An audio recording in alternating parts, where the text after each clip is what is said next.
کہ ہر کوئی ٹھیک نہیں ہوتا، جس کے دل کے اندر عشق مصطفیٰ ہوتا ہے وہی ٹھیک ہوتا ہے، جس کے دل کے اندر عشق مصطفیٰ نہیں ہے وہ کسی صورت کے اندر بھی ٹھیک نہیں ہے۔ تاجدار کائنات صلی اللہ تعالی علیہ وآلہ وسلم، آج صدیق کی شان نہ کسی میلے سے نہ پوچھو جو اندر سے بھی میلا ہو باہر سے بھی میلا ہو، بلکہ صدیق وہ ہے جس کی شان خدا بھی بیان کر رہا ہے، خدا کا محبوب مصطفیٰ بھی بیان کر رہا ہے۔ سبحان اللہ۔ صدیق کی شان قرآن سے بھی ثابت ہے، صدیق کی شان مصطفیٰ کے فرمان سے بھی ثابت ہے۔ صدیق وہ ہے، اور صحابہ کے اوصاف رب کے قرآن نے بیان فرمائے ہیں۔ رب کے قرآن نے کیا بیان فرمائے ہیں صحابہ کے اوصاف؟ اللہ رب العالمین نے ارشاد فرمایا ہے کہ اولئک هم المؤمنون حقا، جو اللہ رب العالمین کے محبوب کے صحابہ ہیں نا وہ سارے کے سارے سچے ہیں، سچے ہیں۔ کون ہیں؟ سچے ہیں اور سچے ہیں۔ صحابہ کون ہیں؟ سارے سچے اور سچے ہیں۔ یہ قرآن نے صحابہ کے اوصاف بیان فرمائے۔ دوسرا وصف کیا بیان فرمایا؟ دوسرا وصف فرمایا یبتغون فضلا من اللہ ورضوانا۔ صحابہ جو بھی کام کرتے ہیں نا ان کے اندر ریاکاری نہیں ہوتی، بلکہ ان کا ہر عمل ہر کام رب کی رضا کے لیے ہوتا ہے۔ سبحان اللہ۔ صحابہ کا ہر عمل رب کی رضا کے لیے ہوتا ہے۔ پھر تیسرا وصف سیماہم فی وجوہہم من اثر السجود۔ صحابہ کو یہ بتانا نہیں پڑتا کہ وہ مصطفیٰ کے صحابی ہیں، بلکہ صحابہ کے چہرے کی نورانیت یہ بتاتی ہے کہ یہ مصطفیٰ کے غلام ہیں۔ نعرہ تکبیر، نعرہ رسالت، نعرہ تحقیق، نعرہ حیدری۔ اگر وہ پنجابی کے اندر کہتے ہیں نا کہ ماڑے رونے نالوں چپ چنگی، اگر نعرہ لگ ہی گیا ہے تو پھر نعرہ اس طرح لگائیں کہ ہم صدیق کے ساتھ پیار کرنے والے۔ نعرہ تکبیر، صحیح کر کے نعرہ تکبیر۔ تھوڑا سا ذوق پیدا کیا کریں۔ یہ نہیں ہے کہ صرف ہم سنیں اور کام جو ہے وہ ختم ہو جائے، اپنے اندر یہ ذوق، یہ چاشنی، یہ محبت، یہ لطف پیدا کیا کریں۔ ہم وہ جماعت ہیں جو عاشقوں کی جماعت ہے، ہم کوئی ایرے غیرے نہیں ہیں، ہم محبت کرنے والے لوگ ہیں، عاشقوں کی یہ جماعت ہے اہل سنت والجماعت۔ تو ہم عاشق ہیں، چاہے صدیق کا ذکر ہو، چاہے علی کا ذکر ہو، چاہے عثمان کا ذکر ہو، چاہے کسی بھی رب کے ولی کا ذکر ہو، ہم سنتے بھی عشق کے ساتھ ہیں اور ہم جواب بھی محبت کے ساتھ دیا کرتے ہیں۔ اب نعرہ لگائیں، پتہ چلے کہ ہم عاشق ہیں۔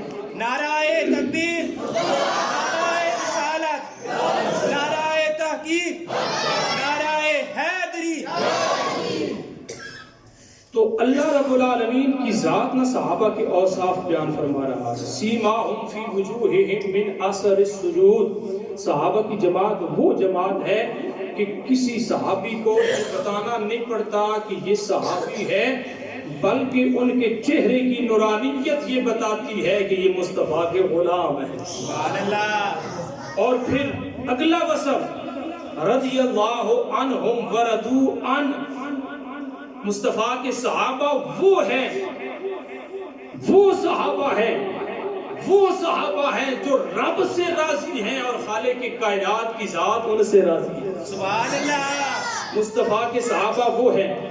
اب ایک جملہ میں دینے لگا ہوں، میری محنت کو ضائع نہ کیجیے گا، بلند آواز سے سبحان اللہ کی صدا آنی چاہیے۔ یہ صحابہ کے وصف ہیں اور یہ صحابہ کی وہ جماعت ہے جن کے اوصاف رب بیان فرما رہا ہے۔ جن کے اوصاف کون بیان فرما رہا ہے؟ رب بیان فرما رہا ہے۔ یہ وہ صحابہ ہے۔ تو ان صحابہ کی جماعت کا لیڈر اور امام وہ ہے جس کا نام صدیق اکبر ہے۔ سبحان اللہ۔ ان کا امام وہ ہے جس کا نام صدیق اکبر ہے۔ آج نسبت کی بات ہے نا، ہم جوتا صاف کرتے ہیں جس کپڑے کے ساتھ، جوتا صاف کر کے اس کپڑے کو ہاتھ لگا کے اس کے بعد ہم ہاتھ کو دھوتے ہیں. کیوں؟ اس لیے کہ اس جوتے کے ساتھ اس کپڑے کی اور کپڑے کے ساتھ جوتے کی نسبت ہو گئی، وہ ناپاک ہو گیا. لیکن جس وقت ہم قرآن پکڑتے ہیں، قرآن کو چھوتے ہیں، اوپر اس کی ہوتا ہے غلاف، ہم پہلے ہاتھ دھوتے ہیں. کیوں؟ اس لیے کہ اس کی نسبت قرآن کے ساتھ ہو گئی ہے. اب توجہ کیجئے گا، اس کی نسبت قرآن کے ساتھ ہو گئی ہے. اب ہم جاتے ہیں کعبۃ اللہ شریف کی زیارت کرنے کے لیے، حرم پاک کے اندر ہم نماز ادا کرتے ہیں. وہاں پہ کسی کو پتا ہے کہ حرم کے اندر نماز ادا کرنے کا ثواب کتنا ملتا ہے؟ کوئی بتا سکتا ہے؟ بلند آواز سے بولیں. 1,00,000 نمازوں کا ثواب حرم پاک کے اندر نماز ادا کرنے کا ملتا ہے. اور مسجد نبوی کے اندر کتنا ثواب ملتا ہے؟ 50,000. بولنے شرماتی ہے، بلند آواز سے بولیں، بلند آواز سے سارے بولیں. 50,000 نمازوں کا ثواب مسجد نبوی کے اندر نماز ادا کرنے کا ثواب ملتا ہے. کیوں؟ اس لیے کہ وہ مصطفیٰ کی مسجد ہے. اب توجہ کیجئے گا، وہ مصطفیٰ کی مسجد ہے، وہاں پہ نماز ادا کرنے کا ثواب 50,000 نمازوں کا ثواب ملتا ہے. نسبت اس کی لجپال آقا کی ذات کے ساتھ ہو گئی ہے. اب یار جس مسجد کی نسبت مصطفیٰ کی ذات کے ساتھ ہو جائے اس کو رب اتنا مقام عطا فرماتا ہے، تو وہ صدیق جس نے مصطفیٰ کے پیچھے نمازیں پڑھی ہوں اس کی شان کا عالم کیا ہوگا، اس کے مقام اور مرتبے کا عالم کیا ہوگا. اور بات یہاں تک نہیں کہ صدیق نے مصطفیٰ کے پیچھے نمازیں پڑھی ہوں، بلکہ صدیق وہ ہے جس نے رب تعالیٰ کے اس محبوب نے خود اپنے مصلی پہ کھڑا کیا ہو، اس صدیق کا مقام کیا ہو. سبحان اللہ. خود لجپال آقا نے کھڑا کیا ہو تو اس صدیق کا مقام کیا ہوگا. جس وقت ہجرت کی رات ہے، لجپال آقا کی ذات صدیق کے گھر تشریف لے گئے. یار ساری کی ساری کائنات اس مصطفیٰ کے در پہ جانے کے لیے بیتاب ہے. صدیق تیری عظمت کو سلام جس کے گھر پر مصطفیٰ تشریف لے گئے. سبحان اللہ. آج اگر کسی کے دروازے پہ کوئی آ جائے نا، بڑا وزیر مشیر، کوئی بڑا عہدیدار، تو وہ پھولے نہیں سماتا. صدیق تیری شان کا کیا عالم ہوگا کہ کوئی دنیا دار نہیں، سارے جہانوں کا سردار تیری چوکھٹ پہ آ گیا ہے. سبحان اللہ. سارے جہانوں کا سردار. اور پھر سیدنا صدیق اکبر رضی اللہ تعالیٰ عنہ نے غار حرا والا وہ سفر کیا. اللہ رب العالمین کی ذات ہر بندے کو اس غار کی زیارت نصیب فرمائے. بلند آواز سے بولیں آمین. جو چاہتا ہے بندہ کہ اللہ کی ذات ہمیں اس غار کی زیارت نصیب فرمائے، بلند آواز سے بولے آمین. زیارت کرنے کے لیے جو بھی بندہ جاتا ہے، آج وہاں سیڑھیاں بھی بنی ہوئی ہیں اور ایک عجیب سی کیفیت ہوتی ہے، لطف آتا ہے. یقین جانے جس کے دل کے اندر عشق مصطفیٰ ہوتا ہے، لطف آتا ہے. لیکن یار ذرا توجہ کرو کہ آج سے صدیاں پہلے صدیق اکبر مصطفیٰ کو اپنے کندھوں پہ اٹھا کے اس غار تک گئے. صدیق کی عظمت کا عالم کیا ہوگا. اگر کوئی بچے کو اپنا باپ اٹھاتا ہے نا، یا کوئی ماموں اٹھاتا ہے، کوئی چچا اٹھاتا ہے، تو کندھے پہ جس وقت اٹھاتا ہے تو ظاہر ہے جو بچہ ہے وہ باپ چچا جو بھی ہے جو اٹھانے والا ہے اس کے سر کو پکڑتا ہے.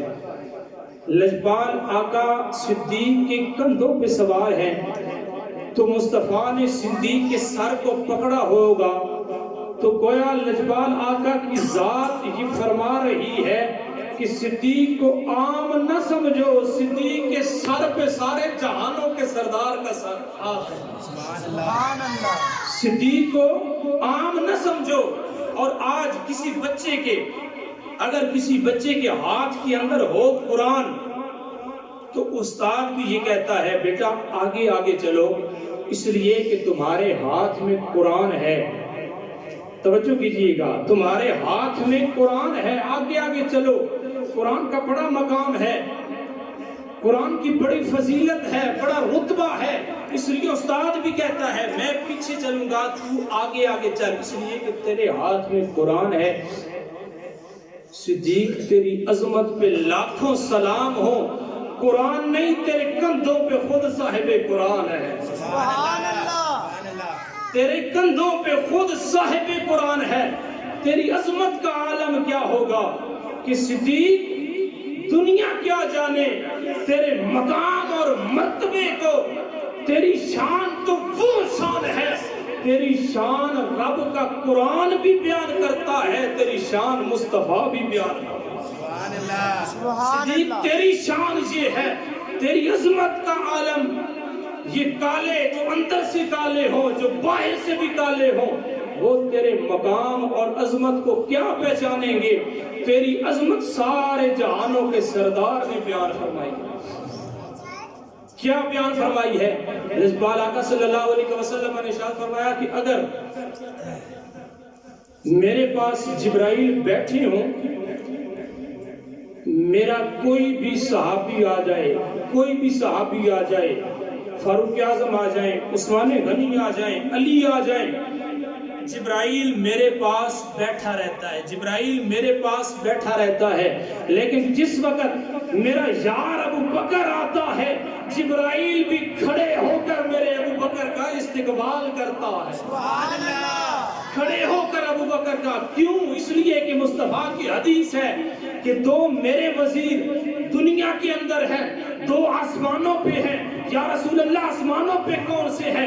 زمین پہ کون سے ہیں؟ فرمایا زمین پہ ابو بکر ہے، زمین پہ عمر ہے، آسمانوں پہ جبرائیل اور میکائیل ہے۔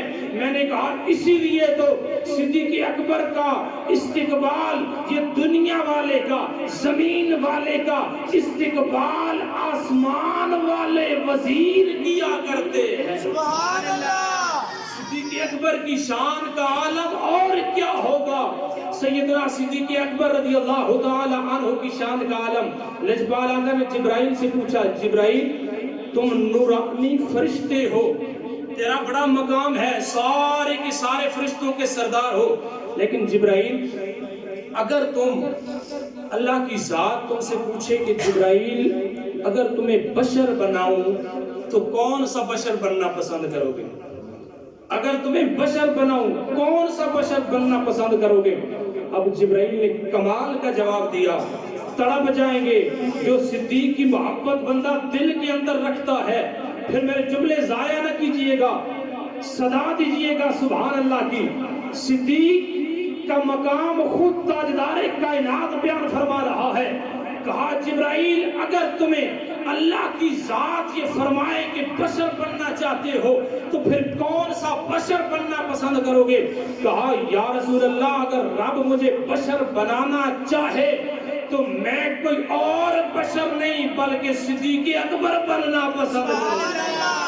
نعرہ تکبیر، اللہ اکبر، نعرہ تکبیر، اللہ اکبر، گلی گلی سجر سجر ابو بکر ابو بکر، گلی گلی نگر نگر، ابو بکر ابو بکر، نگر نگر ابو بکر ابو بکر، صدا مصطفیٰ نہیں کا چاہیے، ہم سفر ابو بکر ابو بکر، سارے بولیں سارے بولیں، مصطفیٰ کا ہم سفر ابو بکر ابو بلند بکر، آواز سے بولیں، بلند مصطفیٰ آواز سے۔ کا ہم سفر ابو ابو بکر بکر ابو بکر، تاجدار ختم نبوت، کون سا بشر بننا پسند کروں گا یا رسول اللہ علیہ وسلم؟ ابو بکر۔ فرمایا جبرائیل کیوں؟ ابو بکر بننا کیوں پسند کرو گے؟ یا رسول اللہ اس وجہ سے ابو بکر بننا پسند کروں گا کہ جب آپ کی محفل کے اندر آپ کے سامنے ابو بکر بیٹھا ہوتا ہے، آپ کی نگاہیں صرف اور صرف ابو بکر کو دیکھتی رہتی ہیں۔ سبحان اللہ، آپ کی نگاہیں صرف اور صرف ابو بکر کو دیکھتی رہتی ہیں۔ ابو بکر کی شان پوچھنا چاہتے ہو تو مصطفیٰ سے پوچھو، مصطفیٰ جانتے ہیں میرے یار صدیق کا مقام کیا ہے۔ سبحان اللہ، مصطفیٰ کی ذات جانتی ہے کہ میرے یار صدیق کا مقام کیا ہے۔ لجپال آقا نے ارشاد فرمایا کہ جنت کے سارے دروازے جس کے لیے کھولے جائیں گے وہ کوئی اور نہیں، میرا یار ابو بکر ہوگا، اور جو بندہ ابو بکر کی ذات کے ساتھ پیار کرنے والا ہوگا، جو بندہ ابو بکر کی ذات کے ساتھ پیار کرنے والا ہوگا، ابو بکر قیامت والے دن اس کا ہاتھ پکڑ کے اسے بھی اپنے ساتھ جنت کے اندر لے کے جائے۔ سبحان اللہ۔ جو بندہ ابو بکر کے ساتھ پیار کرنے والا ہوگا، ابو بکر اس کا ہاتھ پکڑ کے جنت کے اندر لے کے جائیں گے۔ اور پھر آج لوگ شان اہل بیت بیان کرتے ہیں لیکن شان صدیق اکبر کو چھوڑ دیتے ہیں۔ آؤ سنو، صدیق اکبر کا آخری وقت آیا، صدیق نے فرمایا علی سے، علی آپ مجھے غسل دینا، آپ مجھے کفن پہنانا ان ہاتھوں سے جن ہاتھوں سے آپ نے تاجدار کائنات کو غسل دیا۔ سبحان اللہ۔ شان ابو بکر کی بھی ہے، شان علی کی بھی بڑی اعلیٰ ہے۔ فرمایا ان ہاتھوں سے مجھے غسل دینا جن ہاتھوں سے آپ نے تاجدار کائنات کو غسل دیا ہے اور لجپال آقا کو کفن پہنایا ہے۔ اور پھر سیرت حلبیہ کے اندر یہ بات موجود ہے، پھر میری چارپائی کو، میرے جنازے کو، میری بیعت کو اٹھا کے لے جانا اور لجپال آقا کے مزار کے باہر میری چارپائی کو رکھ دینا۔ آج لوگ کہتے ہیں یار قبر والے سنتے نہیں ہیں، لوگ کہتے ہیں قبر والے سنتے نہیں ہیں۔ صدیق نے یہ وصیت کی ہے کہ میری چارپائی کو لے جانا اور لے کے مصطفیٰ کے روزے کے باہر رکھ دینا اور پھر اجازت طلب کرنا، یا رسول اللہ کوئی اور نہیں آیا، آپ کا غلام ابو بکر آ گیا۔ سبحان اللہ۔ پھر اگر اندر سے دروازہ کھلے تو مجھے مصطفیٰ کے پہلو کے اندر دفن کر دینا، اگر دروازہ نہ کھلے تو پھر جنت البقیع کے اندر دفن کر دینا۔ یارو سیرت حلبیہ والے نے یہ لکھا ہے کہ جس وقت مصطفیٰ کی چوکھٹ پہ صدیق اکبر کی جسد خاکی کو رکھا گیا، اجازت طلب کی گئی، اس وقت اندر سے آواز آئی میرے یار ابو بکر کو، میرے یار ابو بکر کو میرے ساتھ ملا دیا جائے۔ سبحان اللہ۔ یہ وہ صدیق ہے جو غار کا بھی ساتھی ہے، یہ وہ صدیق ہے جو مزار کا بھی ساتھی ہے۔ اور آخری جملے عرض کر کے اپنی بات کو ختم کروں گا۔ صدیق اکبر نے غار کے اندر داخل ہوتے وقت پہلے صدیق داخل ہوا، غار کی صفائی کی، غار کی صفائی کی، توجہ کیجئے گا، غار کی صدیق اکبر نے صفائی کی۔ علماء نے بڑا کمال کا نقطہ لکھا ہے، علماء یہ فرماتے ہیں کہ صدیق اکبر نے پہلے غار کی صفائی کی اور پھر لجپال آقا کو فرمایا کہ اب یا رسول اللہ اندر تشریف لے آئیے۔ صدیق نے غار کی صفائی کر کے دنیا والوں کو یہ پیغام دے دیا کہ دل کے اندر سے پہلے بغض صدیق نکالو گے، پہلے صدیق دل کے اندر داخل ہوگا، مصطفیٰ کی ذات بھی داخل ہو جائے گی۔ پہلے صدیق کو دل کے اندر جگہ دو گے، صدیق اندر آئے گا تو پھر مصطفیٰ کی ذات بھی تشریف فرما ہوگی۔ آج لوگ اس گھوڑے کو چومتے ہیں، میں نے کہا کیوں چومتے ہو؟ کہا اس لیے چومتے ہیں کہ اس پہ امام حسین رضی اللہ تعالی عنہ کی ذات سوار ہوئی ہے۔ میں نے کہا آپ کو پتہ ہے کہ کیا اس پہ حسین سوار ہوئے ہیں؟ کیا یہ وہی گھوڑا ہے؟ کہا ہو سکتا ہے ان کی نسل میں سے آ رہا ہو، اس لیے ہم اس گھوڑے کا بڑا ادب کرتے ہیں کہ حسین اس پہ سوار ہوئے۔ میں نے کہا پتہ نہیں ہے حسین اسی گھوڑے پہ سوار ہوا ہے یا کوئی اور گھوڑا تھا، لیکن پھر بھی ہم حسین کی عظمت کے بھی قائل ہیں، حسین کی عظمت کو بھی مانتے ہیں، حسین کا بھی بڑا مقام ہے، بڑا مرتبہ ہے، لیکن یار یہ بھی یاد رکھ کہ اس گھوڑے کو تو چومتا ہے، اس گھوڑے کا ادب کرتا ہے جس پہ حسین سوار ہوا ہے، اس صدیق کی عظمت کا عالم کیا ہوگا جس پہ حسین کا نانا سوار ہوا ہے۔ سبحان اللہ۔ اس حسین